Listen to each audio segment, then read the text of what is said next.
Caribbean Shay. We just filmed reading chapter 2 and 3 of her Wattpad story. It's good. We don't want to stop. We don't want to stop. And I mean, obviously this is a separate video from 2 and 3. So go watch that one and part 1 as well before coming to this video. Yeah. Chapter 3.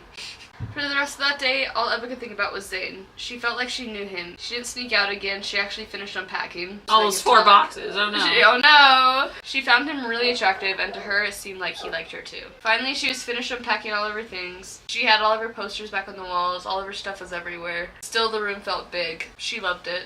Taking one last look at her finished room, she walks out and goes down the stairs. She walks to the living room to find her parents watching TV. "Hey Mom, what's for dinner?" she asked since it was about 6 at night. "We ordered pizza. Come and watch this movie with us, sweetie." Good damn. Does pizza sound good? It's been sounding good for like weeks. You're like, damn it! Eva looks at the TV screen to see them watching a really old romantic movie. No thanks. I still have a couple things to unpack.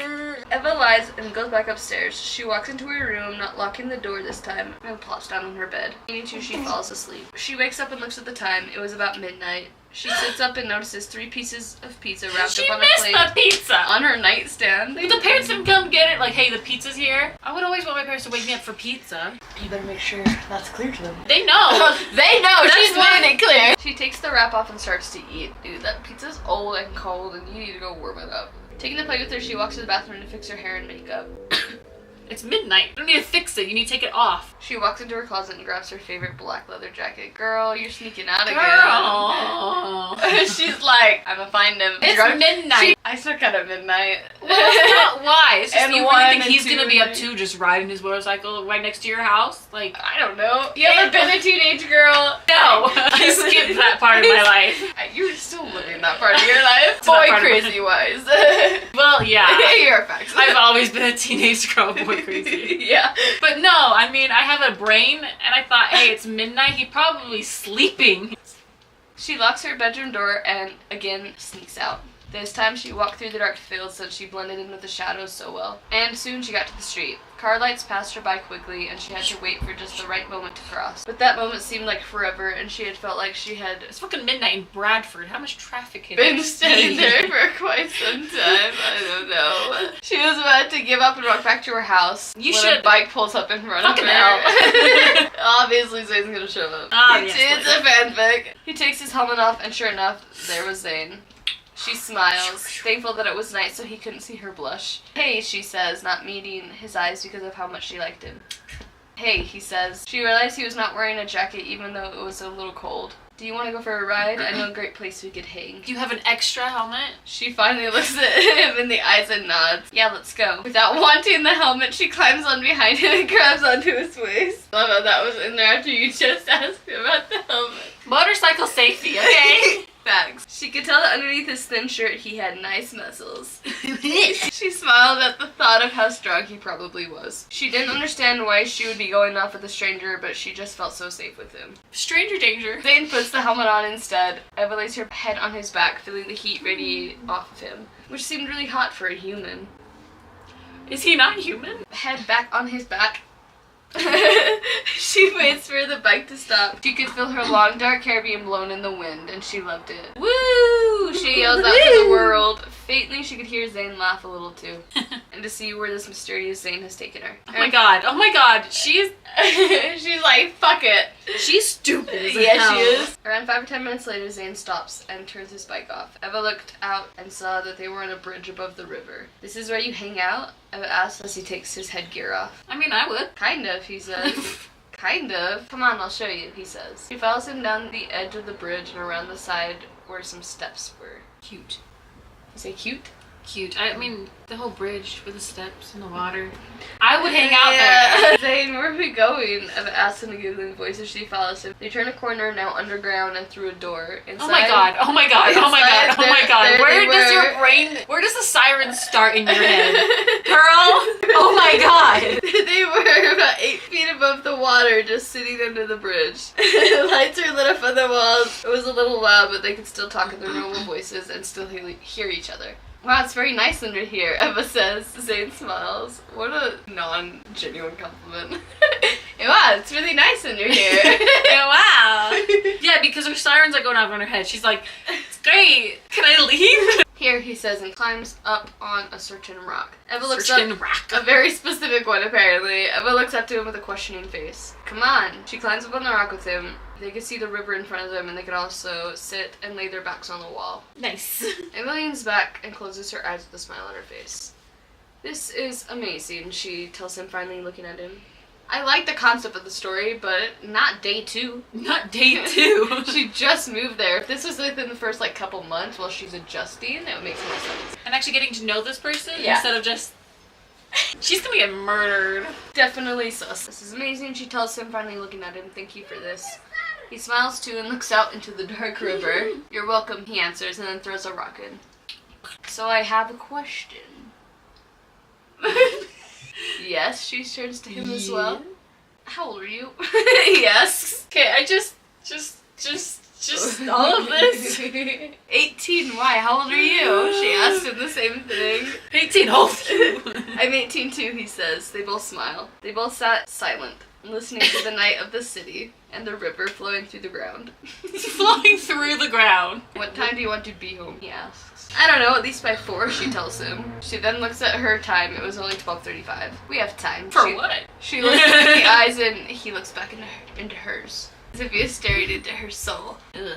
He I don't like this. He felt like he should mark her as his. What? I don't care if he knows that they were friends. I do not care. That's crazy. Slow your roll. Slow your roll, Zane, the fuck? He could feel her lean in a little, and he did too, but not on purpose. Before they knew it, they had their lips interlocked in a long, passionate kiss. She was getting butterflies in her stomach. She hoped this would happen. She liked him a lot. Zane's body temperature rose higher than normal. He could tell she didn't want to stop, but he had to before he started ripping off her clothes. I don't. This needs to be over a few months. This is scary. After Zane pulled away, Eva smiled. Words could not describe how much she liked that. Zane had a slight smile too, but not enough for Eva to think he liked it. Men. He was so happy inside though. Ever since they were both little, he likes her. Eva looks to him. I'm sorry, I didn't mean to, she starts. No, it's fine. I wanted it just as bad as you did, if not more. He answers, and he puts a stray hair behind her ear. He kisses her forehead and then lays down, pulling her with him. They laid together, cuddling, as Eva unwillingly drifts off to sleep. Chapter 4. Eva woke up in her bed the next morning, swearing everything that happened was a dream. That is until she sat up and saw she had on her leather jacket, and the pizza was also gone. Laying her head back on the pillow, she smiles. It was probably the best night of her life. But again, she sat up, glancing at the time on her alarm clock. Oh shoot, she says, knowing her dad will be up here knocking on her door in 5 minutes. That man is a If she wasn't down there, for real, he's like, hey, we're on a strict fucking schedule for mealtime. No excuses. Eva quickly got up and changed to a new outfit. Blue skinny jeans, black combat boots, why are you wearing shoes in the house, and a white t-shirt which she tucked in. She was in the middle of tying up her boots when her dad knocked on the door. Sweetie, you up? He asks. At least he's not yelling this time. I know. Yeah, just getting dressed. I'll be down in a few, she says. Alright, we have some scrambled eggs and toast for you. Dan, that'd be great. Me It's and like your- they just like every morning, just like, okay, we have this and this. Just by the way, this was for breakfast. It's all like already made. That's great. Me and your mom are going into town and we won't be back until late. Her father Late explains. what? Like late afternoon? Okay, I'll be fine. Don't rush. Being alone will help me settle into this place. Yeah, yeah. Well- It's fun. I'll be fine alone. I'd be like, maybe we shouldn't leave you alone then. Yeah. Okay, we love you and we'll be back before dinner. I'm sure you can fix yourself lunch, she stated. Thank you for clarifying. Yeah, I'll be fine, Dad. You and Mom go and have a good time doing whatever it is you're doing. Go take your time. Take your It's time. fine. Have a good night. You deserve it. Your teenager says that. You staying home. Sus. Sounds sus. Very sus. Bye, sweetie. Bye, Dad. See you tonight. I like how he's bossing her around and she's 18. I get bossed around. and I'm 28. And I'm 20. I get bossed around too by my freaking toddler. She listens at his footsteps as his footsteps lead away. She stood up and did a happy dance, waiting to scream and cheer. Woo! She stands up from the floor and goes to the bathroom to do her hair and fix her makeup. Girl, when you go down and take your makeup off and do some skincare, this is not healthy. Facts. By the time she was done and downstairs eating, her parents were gone. Yes. I'll ask to myself and I can do whatever I want, she yells, and her voice echoes throughout the house. Just as she walks out of the kitchen, she notices a note on the counter. "We're here in town until dinner. Don't forget to make yourself lunch. We love you and we'll see you soon. Here's a list of things we would like you to do before we get back. God fucking damn it. Love, Mom and Dad. Do the dishes, wash the kitchen, make the leaves Wash up." the kitchen. Yeah, wash the kitchen. Tidy the kitchen. Wash the, I don't know, wash the kitchen. It's like, okay, I'll go get the hose and hose down the kitchen. Imagine bringing the whole hose in through the window. Rake the leaves out front, vacuum the living room. As she reads the note, her phone vibrates in her pocket. Why didn't they text her this? Yeah. As she reads the note, her phone vibrates in her pocket. She pulls it out to find a text from Zane. "I guess I did get his number last night. I just don't remember," she says as she opens the text. "Hey," smiley face. Zane. "Hey, what's up? Eva." She looks back. You remember back in the day when people would put signatures at the end of all their texts? Well, that's the stupidest thing. Because, I mean, you have the contact. You know who it's fucking from. Yeah. I just remember that just brought back so much nostalgia and hate for Nostalgia that. of hate. She looks back at the list, deciding on what to do first. She sighs and goes up to her room to change into some outdoor workwear. Gert, you're wearing combat boots. How much more outdoor can you get? Does she have an outfit for everything? I don't know, I guess. I love that. No, because she only had it in one fucking box. There's no way she could have an outfit for everything. Hey, she never said what was in the other four Outdoor boxes. workwear. She put on some old, worn, light blue jeans, her work boots, which were just a pair of old cowboy boots, not in the UK, and Not a in white the t-shirt that didn't look too white anymore. Gross. Being alone and bored, you, Zane, home alone and have to rake the leaves in the front yard. She goes back downstairs and outside. She walks to the side of the house where the small shed was. When did she look at the rest of the house?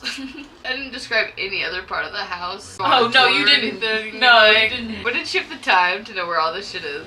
She had seen that as they pulled up to the house. Oh. Answered your own fucking question. She grabs one of the two rakes they had and starts on one side of the huge yard that was almost completely covered in leaves. Can I come help? Leaves on the yard just for her to rake. Yeah. Can I come help, Zane? If you want. I'll be over in about 5. Don't worry. We'll get it done. We'll get it done. She continues to rake, waiting for Zane. She'd be very thankful for his help right now. He was there about 5 minutes after sending that text. Oh, he was serious. He was serious. Serious about the time. Serious. Get a man like that who will say, "I'll be there in 5. 5 minutes! And then is there in 5 4 minutes and 30 seconds. Hey, Eva tells him as he takes his helmet off and sets it on the motorcycle.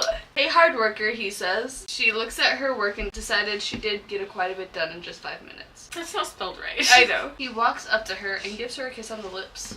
Okay. She was still very confused about whether or not they were dating. Yeah, I'd be too. After kissing her, he walks past her to the shed and grabs the other rake. Well, let's get to it. Yeah, Eva answers. Yeah. I'll do this side and you start over there. She points to the other side of the yard. Where you can't see him. Yes, ma'am, he sarcastically says and gets to work. They both continue working in silence. No music or anything?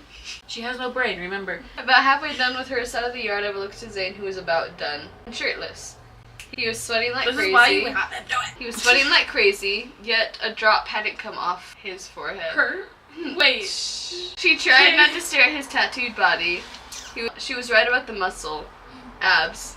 Period. She continues to work, glancing over at Zane many times. By the time Zane was done, she still had a lot of work to do in her part. Hey, Eva. Yeah? She asked, freely looking over his body this time. Really And, looking. like, you called me, so I'm allowed. I'll finish your side. You go get some bags to put the leaves in, he orders.